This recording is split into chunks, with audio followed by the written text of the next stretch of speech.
તો કેમ છો ખાખીને યોદ્ધાઓ? આજથી છે એ ગ્રાઉન્ડ ચાલુ થાય છે, બરાબર? એના માટે બધાને છે એ ઓલ ધ બેસ્ટ. તમારું છે એ ગ્રાઉન્ડ સારી રીતે સંપૂર્ણ રીતે પૂરું થઈ જાય, ટાઈમમાં પૂરું થઈ જાય અને તમે બધા છે પાસ થઈને આવો એવી શુભેચ્છા.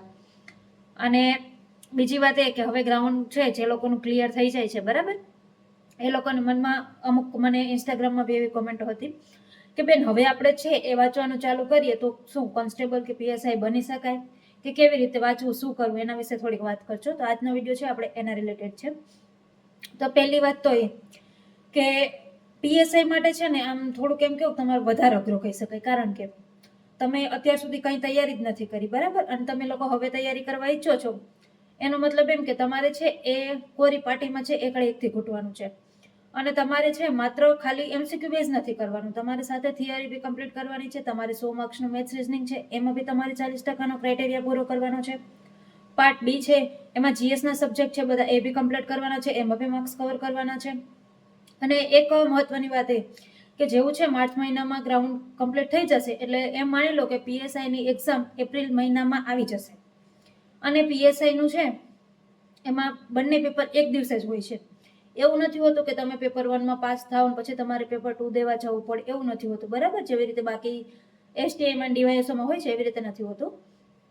એટલે તમે સમજો કે તમારી પાસે છે એ 2 મહિના જેવો 2.5 મહિના જેવો સમય છે, માંડ બચ્યો છે. એટલે પીએસઆઈ છે ને એ થોડુંક ટફ કહી શકાય તમારામાં કરવું. તમે છે ઓલરેડી તૈયારી કરો છો ને, તો હું કહું છું કે તમારે છે એ તમે આમાં વધારે ને વધારે છે એ તૈયારી કરો, ડિસ્ક્રિપ્ટિવ ઉપર વધારે ધ્યાન આપો, મેથ્સ રીઝનિંગ કરો, બાકીના સબ્જેક્ટ કરો, બરાબર, તમારું જે પ્રમાણે તમે વાંચતા હોય એ પ્રમાણે તમે વાંચવાનું રાખો. પીએસઆઈનું છે એ હું આટલું જ કહી શકું, કારણ કે પીએસઆઈમાં છે એ બહુ ઓછો ટાઈમ છે અને આટલા ઓછા ટાઈમમાં છે એ બધું કવર કરવું ને થોડુંક વધારે અઘરું કહેવાય એમ. અને રહી વાત કોન્સ્ટેબલની, તો કોન્સ્ટેબલની આપણે વાત કરીએ ને તો તમે માનો કે એપ્રિલમાં છે એ પીએસઆઈ વાળાનું પેપર આવી જશે, બરાબર. એટલે મે જાય અને જૂન જાય, જૂનના એન્ડિંગમાં અથવા તો જુલાઈમાં તમારી કોન્સ્ટેબલની એક્ઝામ બી આવી જશે. એટલે તમે માનીને ચાલો ને કે તમારી પાસે હજી છે એ ઓછામાં ઓછા 3.5-4 મહિના જેવો સમય છે એમ. અને 3.5-4 મહિનામાં હું માનું છું ત્યાં સુધી તમારું સારી એવી રીતે તમે કોન્સ્ટેબલની એક્ઝામ ક્લિયર કરી શકો. એના માટે તમારે કરવાનું શું છે? પહેલું તો એ કે જો તમારું મેથ્સ રીઝનિંગ સારું છે ને તો હું કહું છું તમે છે એ ડેફિનેટલી કોઈ બી એક્ઝામ ક્લિયર કરી લેશો એમ. આ પીએસઆઈનું પેપર આવશે, કોન્સ્ટેબલનું પેપર આવશે, તમારું મેથ્સ રીઝનિંગ સારું છે તો તમે સારા એવા માર્ક્સ બી કવર કરી લેશો અને સારું એવું છે એ તમે માર્ક્સ મેળવી શકશો અને એક્ઝામ બી તમારી ક્લિયર થઈ જશે, બરાબર. એટલે પેલું એ કે હવે તમારે સાવ તમે ઝીરોથી તૈયારી કરો છો. જો જે લોકો તૈયારી કરે છે, બરાબર, એ લોકોને તો આઈડિયા હશે જ કે અમારે છે કયા સબ્જેક્ટ કરવાનું, કેટલું કરવું, એ લોકો માટે નથી. પણ જે લોકોને એવું હોય કે અમે હવે તૈયારી ચાલુ કરીએ, કારણ કે આટલા દિવસે કદાચ છે એ રનિંગ નહોતું થતું તો અમને લોકોને છે એ વાંચવાનું મન જ નહોતું થતું એમ. હવે અમારું રનિંગ થઈ જાય છે કે એવું સિચ્યુએશન આવી છે, બરાબર, અને અમને છે વાંચવાનું મન થાય છે અને અમને એવું લાગે અમારે હવે એક્ઝામ ક્લિયર કરવી. તો પહેલું તો એ કે તમે લોકો કદાચ કોઈના ક્લાસીસ જોઈન કરવાનું વિચારો છો ને તો મારું એવું સજેશન રહેશે કે હવે લાઈવ બેચમાં ના પડતા. હવે તમને મારું એવું સજેશન રહેશે કે તમે ઓનલાઈન કોઈ બી કોર્સ લઈ લો અને રેકોર્ડેડ ફોર્મમાં લેજો. એટલે તમે છે તમે રાત દિવસ છે ને લડી શકો. રાત દિવસ તમારી લડવાનું ગણતરી હોય ને તો હવે તમે એક્ઝામ ક્લિયર કરી શકો. કારણ કે તમને એવું લાગતું હોય ને કે આમાં છે એ કદાચ કોમ્પિટિશન ઓછું હશે તો એવું નહીં હોય, કોમ્પિટિશન વધારી જશે. કારણ કે તમે સમજો ગયા વખતે વાળા જે પણ લોકો છે એ થોડા માર્ક્સ માટે રહી ગયા છે, એ લોકો અત્યારે બધા છે કોમ્પિટિશનમાં ઉતરવાના છે. એના સામે તમારે સાવ પહેલેથી તૈયારી કરવી છે એટલે કોમ્પિટિશન વધારે હશે, તૈયારી બી તમારે એવી રીતે જ કરવી જોશે. એટલે એક તો જો તમે કોઈના ક્લાસીસ લેવાનું અત્યારે વિચારો છો, બરાબર, તો તમે લાઈવ બેચ ના ખરીદતા, મારું એવું સજેશન રહેશે. બાકી છે પોતપોતાની મરજી હોય, પણ મારું એવું સજેશન રહે કે તમે લોકો લાઈવ બેચ ના ખરીદતા. એના બદલામાં તમે છે કોઈ રેકોર્ડેડ કોર્સ લઈ લો. તમે રેકોર્ડેડ કોર્સ લોશો ને એટલે તમારે કદાચ રાત્રે 2 વાગે ઉઠીને બી જોવાની ઈચ્છા થાય કે આજ તો મારે છે એ ધારો કે 12 કે 13 કલાક વાંચી લેવું છે તો હું વાંચી શકું, બરાબર. એક તો આ વાત. અને હવે જે લોકોને છે સાવ ઝીરોથી તૈયારી કરવાની છે એ લોકો માટે ખાસ કે તમે લોકો ખરેખર હવે છે ને દિવસના 13 થી 14 કલાક તમે છે ને ઓછામાં ઓછી વાંચી શકતા હો, ઓછામાં ઓછી એની પાછળ આપી શકતા હો ને તો તમારાથી એક્ઝામ કોઈ બી એક્ઝામ હોય ક્લિયર થઈ જાય. પણ તમારે છે 13 થી 14 કલાક જેટલું છે એની પાછળ આપવું પડે. તમે જોબ કરો છો તો મારું એવું માનવું રહેશે કે તમારું રનિંગ કમ્પ્લીટ થઈ ગયું છે ને તો તમારે છે જોબ છોડી દેવી. 3-4 મહિના છે જોબ છોડી દો, ક્યાંય પ્રાઇવેટ સેક્ટરમાં જોબ કરતા હો તો, બરાબર. કોઈ હાઉસવાઈફ છે તો થોડો ઘણો ટાઈમ છે એ થોડું ઘણું કામ હોય તો કામનું એવું એડજસ્ટ કરી લો, થોડું ઘણી થોડાક મહિના છે તમારે કદાચ તમારી ઊંઘ જતી કરવી પડે તો ઊંઘ જતી કરી દો, પણ થોડાક મહિના તમારે છે સફર કરવું પડશે, પણ એનું આઉટપુટ તમને મળશે, બરાબર. એટલે તમારે છે દિવસના ઓછામાં ઓછા 13 થી 14 કલાક, હું હજી આ ઓછા કહું છું, તમારે 15 કલાક થાય ને તો એ તો બેસ્ટ રહેશે એમ. 14-15 કલાક તમે વાંચો, સ્પેશિયલ વાંચવા પાછળ, તમારે લખવા પાછળ, આમાં જ તમે ટાઈમ આપો. હું ખાલી આ કોન્સ્ટેબલ વાળાની વાત કરું છું, કારણ કે જે લોકોને એવું લાગતું ને હરીફાઈ નથી, એ લોકોને ગયા વખતેનું પેપર જોઈ લેજો, આટલો હાર્ડ હતું, પાર્ટ એમાં માર્ક્સ નતા થતા, તેમ છતાં પણ મેરિટ ઊંચું ગયેલું છે. એટલે તમે સમજી લો કોમ્પિટિશન છે, બરાબર. એક તો તમારે છે આટલા કલાક વાંચવા પાછળ જ કાઢવાનું છે, બરાબર. બીજું, સોશિયલ મીડિયા મૂકી દો. હું કહું છું કે તમારે છે ને સોશિયલ મીડિયા સાવ મૂકી દો થોડો ટાઈમ પૂરતું, બરાબર. તમારે કામના લેક્ચર, મોબાઈલની મનાઈ નથી, પણ મોબાઈલમાં છે ને તમારે કામના લેક્ચર જો, તમે લેક્ચર જોવો છો, તમે યુટ્યુબમાં છે એ કદાચ MCQના સેશન જોવો છો તો એ બેસ્ટ છે, બરાબર. પણ એમાં પછી એ જ જોવાનું, કોઈ નોટિફિકેશન હોય તો બધી ઓફ કરી દો થોડોક ટાઈમ પૂરતી. કોઈની જરૂર નથી તમારે અત્યારે તમને ખબર તમારી લાઈફ બનાવી છે ને, તો તમારે ખાલી અને ખાલી તમારે વાંચવા પાછળ જ ધ્યાન આપવાનું છે. એટલે થોડો ટાઈમ સોશિયલ મીડિયા ક્યાંય જાવ આવું, હું કહું 3-4 મહિના સાવ ગાયબ જ થઈ જાઓ. એવું હોય તો આખો દિવસ રૂમમાં ભરાઈ રહો અને એમાં વાંચવામાં જ ધ્યાન આપો, બરાબર. આટલું. અને હવે છે ને વાંચવાની શરૂઆત કરવાની. તો જો પહેલું તો એમ કે તમને ખબર છે મેથ્સ રીઝનિંગ આવવાનું છે, બરાબર. પાર્ટ એમાં તમે એમ સમજી લો કે કોન્સ્ટેબલ વાળા 80 માર્ક્સનું છે, એમાંથી 60 માર્ક્સ મેથ્સ રીઝનિંગના છે, બરાબર. ગુજરાતીમાં ગયા વખતેની જેમ શું આવશે ને કોઈને ખબર નથી, બરાબર. હવે એમાં ફકરામાંથી પૂછે છે, વ્યાકરણનું પૂછે છે કે શું પૂછે છે કાંઈ નક્કી નથી, બરાબર. એટલે તમે ગુજરાતીનું તો છે કે અત્યારે તમે કદાચ ચાલો બેઝિક લેવલનું હું કહું છું વ્યાકરણ કરી ભી લો છો, પણ એમાં તમે કરેલો ફકરો આવ્યો કે કેમ તો કેને ખબર પડવાની. એના કરતાં બેસ્ટ અત્યારે એ રહેશે કે તમે લોકો છે મેથ્સ રીઝનિંગ પાછળ પડી જાઓ, હાથ ધોઈને એની પાછળ પડી જાઓ કે ના આવડે, શું કામ ના આવડે. અને જેટલા બી ક્લાસ 3 લેવલના જેટલા બી ક્વેશ્ચન પૂછાય છે ને એ બધા સોલ્વ કરવાની ટ્રાય કરો. તમારી રીતે તમે લેક્ચર જો સોલ્વ કરો, બરાબર. જાતે પ્રેક્ટિસ કરો મેથ્સ રીઝનિંગની. દિવસમાં હું કહું છું તમારું મેથ્સ રીઝનિંગ કાચું છે ને તો તમારે ઓછામાં ઓછી 5 થી 6 કલાક તમે છે એ મેથ્સ રીઝનિંગ પાછળ આપો. તો કારણ કે તમને ખબર છે કે તમારે પાર્ટ એમાં મેથ્સ રીઝનિંગમાં તમે છે 1 માર્ક્સ કવર કરી લીધા, બરાબર. તો એમાં ગુજરાતીમાં કદાચ સાદો ફકરો આવી ગયો તો એ બધાને માર્ક્સ મળવાના છે, પણ તમને જે મેથ્સ રીઝનિંગના માર્ક્સ મળશે ને એ તમને મેરિટ ઊંચું જશે ને તો તમને ત્યાં બેનિફિટ કરશે, બરાબર. એટલે મેથ્સ રીઝનિંગ સરખું કરી લો. ગુજરાતી શું આવશે ને એ બધાને સરખું જ આવશે.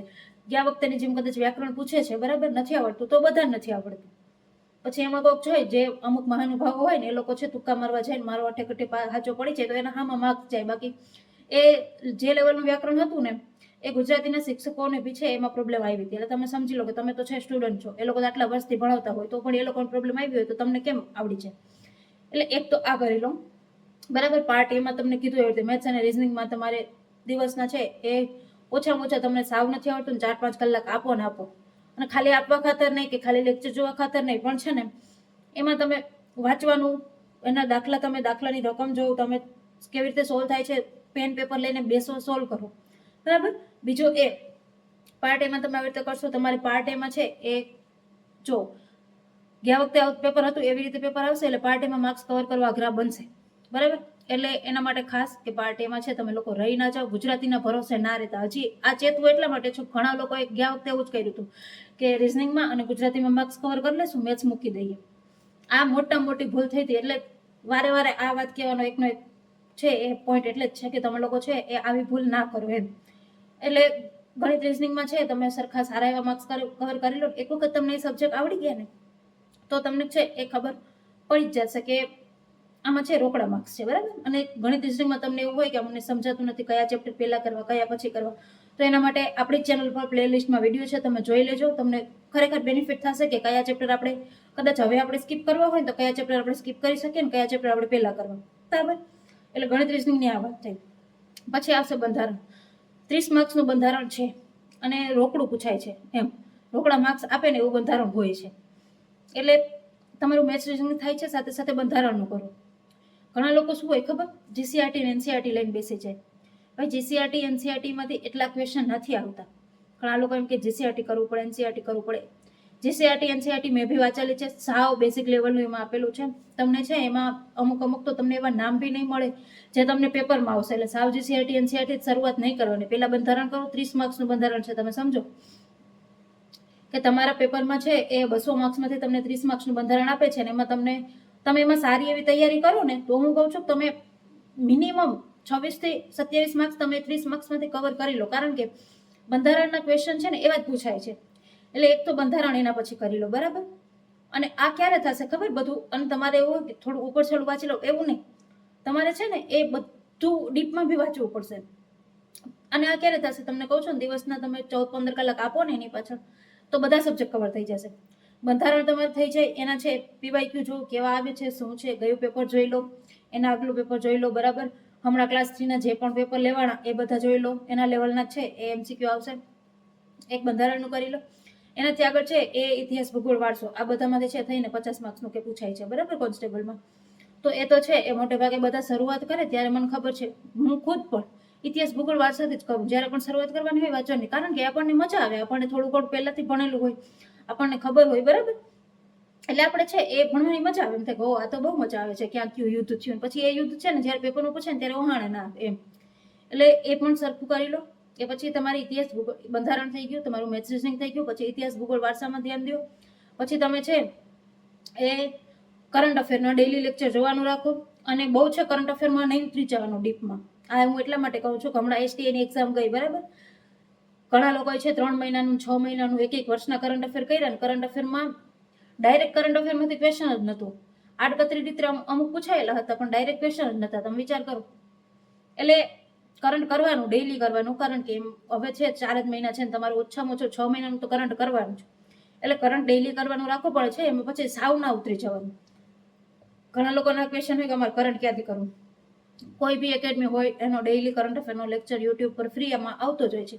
તમને જે બી શિક્ષકનું ફાવે એમનું તમે કરી શકો છો. મને કોઈ પૂછે તો મનીષ સેન્ધી સર છે વેબસંકુલના ફેકલ્ટી, એનો સજેસ્ટ કરીશ, કારણ કે હું એમનું કરતી, એટલે મને છે એ એમનું ફાવે છે. કરંટ અફેરના છે એ ત્યાંથી જોવાનું, એમની PDF જ વાંચવાની. મેં કરંટ અફેરની ક્યારેય નોટ બી નથી બનાવેલી, બરાબર.